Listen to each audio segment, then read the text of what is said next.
नमस्कार।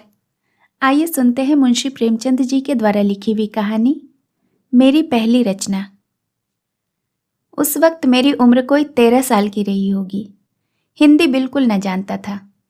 उर्दू के उपन्यास लिखने और पढ़ने का उन्माद था। मौलाना शरर, पंडित रतन नाथ सरशार, मिर्जा रुस्वा, मौलवी मोहम्मद अली हरदोई उस वक्त के सर्वप्रिय उपन्यासकार थे। इनकी रचनाएं जहां मिल जाती थी, स्कूल की याद भूल जाती थी और पुस्तक समाप्त करके ही दम लेता था। उस जमाने में रेनाल्ड के उपन्यासों की धूम थी। उर्दू में उनके अनुवाद धड़ाधड़ निकल रहे थे और हाथों हाथ बिकते थे। मैं भी उनका आशिक था। स्वर्गीय हजरत रियाज ने, जो उर्दू के प्रसिद्ध कवि थे और जिनका हाल में ही देहांत हुआ है, रेनाल्ड की एक रचना का अनुवाद हरम सरा के नाम से किया था। उस जमाने में लखनऊ के साप्ताहिक अवध पंच के संपादक स्वर्गीय मौलाना सज्जाद हुसैन ने, जो हास्य रस के अमर कलाकार हैं, रेनाल्ड के दूसरे उपन्यास का अनुवाद धोखा या तिलिस्मी फानूस के नाम से किया था। ये सारी पुस्तकें मैंने उसी जमाने में पढ़ी और पंडित रतन नाथ सरशार से तो मुझे तृप्ति ही न होती थी। उनकी सारी रचनाएं मैंने पढ़ डाली। उन दिनों मेरे पिता गोरखपुर में रहते थे और मैं भी गोरखपुर के ही एक मिशन स्कूल में 8वीं में पढ़ता था, जो तीसरा दर्जा कहलाता था। रेती पर एक बुक सेलर बुद्धिलाल नाम का रहता था। मैं उसकी दुकान पर जा बैठता था और उसके स्टॉक से उपन्यास ले लेकर पढ़ता था। मगर दुकान पर सारे दिन तो न बैठ सकता था, इसलिए मैं उसकी दुकान से अंग्रेजी पुस्तकों की कुंजियां और नोट्स लेकर अपने स्कूल के लड़के के हाथ बेचा करता और इसके मुआवजे में दुकान से उपन्यास घर लाकर पढ़ता था। 2-3 वर्षों में मैंने सैकड़ों ही उपन्यास पढ़ डाले होंगे। जब उपन्यासों का स्टॉक समाप्त हो गया तो मैंने नवल किशोर प्रेस से निकले हुए पुराणों के उर्दू अनुवाद भी पढ़े और तिलिस्मी होशरुबा के कई भाग भी पढ़े। इस बृहद तिलिस्मी ग्रंथ के 17 भाग उस वक्त निकल चुके थे और एक एक भाग बड़े सुपर रॉयल के आकार के 2-2 हजार पृष्ठों से कम का न होगा। और इन 17 भागों के उपरांत उसी पुस्तक के अलग अलग प्रसंगों पर 2500 भाग छप चुके थे। इनमें से भी मैंने पढ़े। जिसने इतने बड़े ग्रंथ की रचना की, उसकी कल्पना शक्ति कितनी प्रबल होगी, इसका केवल अनुमान किया जा सकता है। कहते हैं ये कथाएं मौलाना फैजी ने अकबर के विनोदार्थ फारसी में लिखी थी। इनमें कितना सत्य है कह नहीं सकता, लेकिन इतनी वृहद कथा शायद ही संसार की किसी भाषा में हो। पूरी एनसाइक्लोपीडिया समझ लीजिए। एक आदमी तो अपने 60 वर्ष के जीवन में उनकी नकल भी करना चाहे तो भी नहीं कर सकता। रचना तो दूसरी बात है। उसी जमाने में मेरे एक नाते के मामू कभी कभी हमारे घर आया करते थे। अधेड़ हो गए थे, लेकिन अभी तक बिन ब्याहे थे। पास में थोड़ी सी जमीन थी, मकान था, लेकिन घरने के बिना सब कुछ सूना था, इसलिए घर पर जी नहीं लगता था। नातेदारियों में घूमा करते और सबसे यही आशा रखते थे कि कोई उनका ब्याह करा दे। इसके लिए 100-200 खर्च करने को भी तैयार थे। क्यों उनका ब्याह नहीं हुआ यह आश्चर्य था। अच्छे खासे हृष्ट पुष्ट आदमी थे, बड़ी बड़ी मूछें, औसत कद, सांवला रंग। गांजा पीते थे, इससे आंखें लाल रहती थी। अपने ढंग के धर्मनिष्ठ भी थे। शिवजी को रोजाना जल चढ़ाते और मांस मछली नहीं खाते थे। आखिर एक बार उन्होंने भी वही किया जो बिन ब्याहे लोग अक्सर किया करते हैं। एक चमारिन के नयन बाणों से घायल हो गए। वह उनके यहाँ गोबर पाथने, बैलों को सानी पानी देने और इसी तरह के दूसरे फुटकर कामों के लिए नौकर थी। जवान थी, छबीली थी और अपने वर्ग की अन्य रमणियों की भांति प्रसन्न मुख और विनोदिनी थी। एक समय सखी सुवरी सुंदरी वाली बात थी। मामू साहब का त्रिषित हृदय मीठे जल की धारा देखते ही फिसल पड़ा। बातों बातों में उससे छेड़छाड़ करने लगे। वह इनके मन का भाव ताड़ गई। ऐसी अल्हड़ न थी और नखरे करने लगी। केशों में तेल भी पड़ने लगा, चाहे सरसों का ही क्यों न हो। आंखों में कजरा भी चमका, होठों पर मिस्सी भी आई और काम में ढिलाई भी शुरू हो गई। कभी दोपहर को आई, कभी झलक दिखाकर चली गई, कभी सांझ को आई और एक तीर चलाकर चली गई। बैलों को सानी पानी मामू साहब खुद दे देते, गोबर दूसरे उठा ले जाते। युवती से बिगड़ते क्यों कर। वहां तो अब प्रेम का उदय हो गया था। होली में उसे प्रथानुसार एक साड़ी दी, मगर अब की गजी की साड़ी न थी, खूबसूरत सी 2.25 रुपये की चुंदरी थी।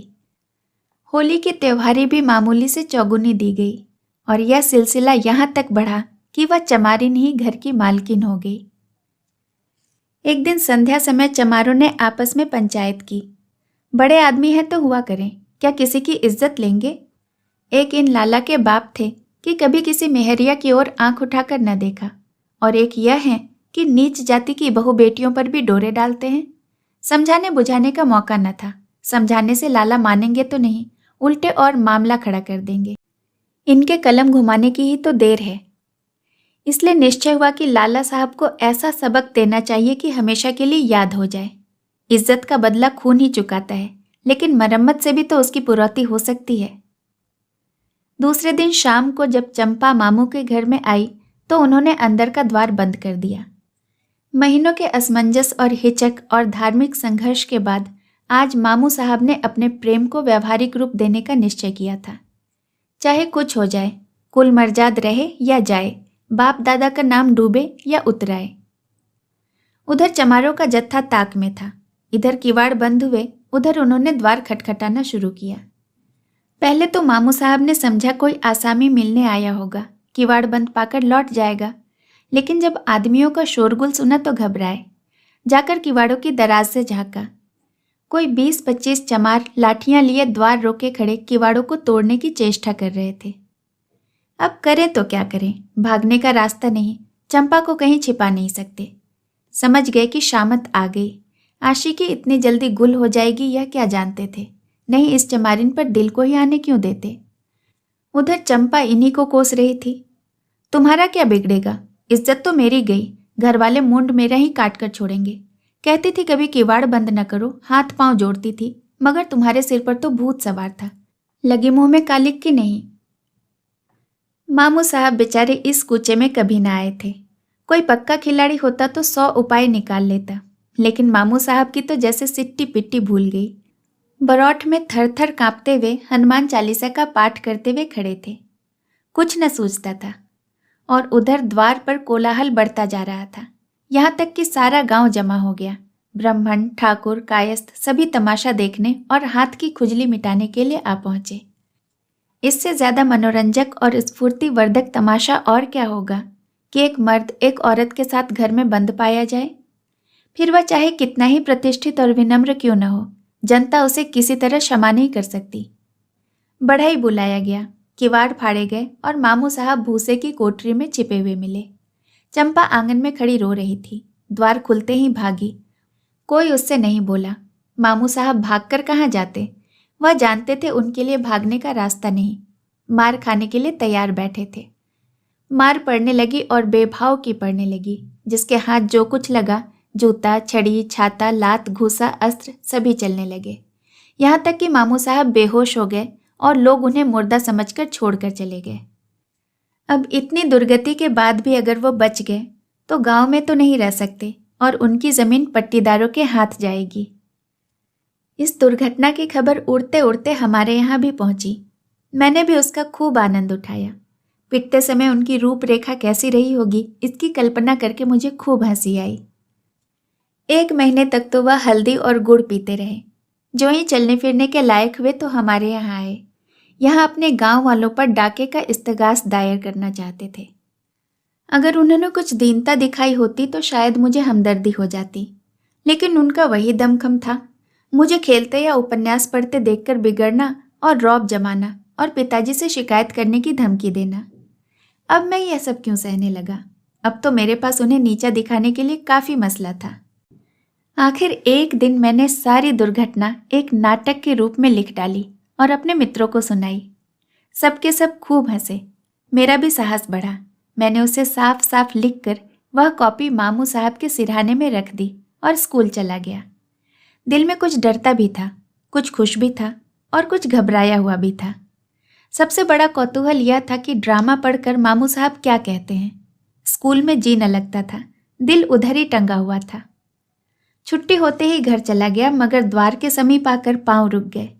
भय हुआ कि कहीं मामू साहब मुझे मार न बैठें, लेकिन इतना जानता था कि वह एकाध थप्पड़ से ज़्यादा मुझे न मार सकेंगे, क्योंकि मैं मार खाने वाले लड़कों में न था। मगर यह मामला क्या है? मामू साहब चारपाई पर नहीं है जहां वह नित्य लेटे हुए मिलते थे। क्या घर चले गए? आकर कमरा देखा, वहां भी सन्नाटा। मामू साहब के जूते, कपड़े, गठरी सब लापता।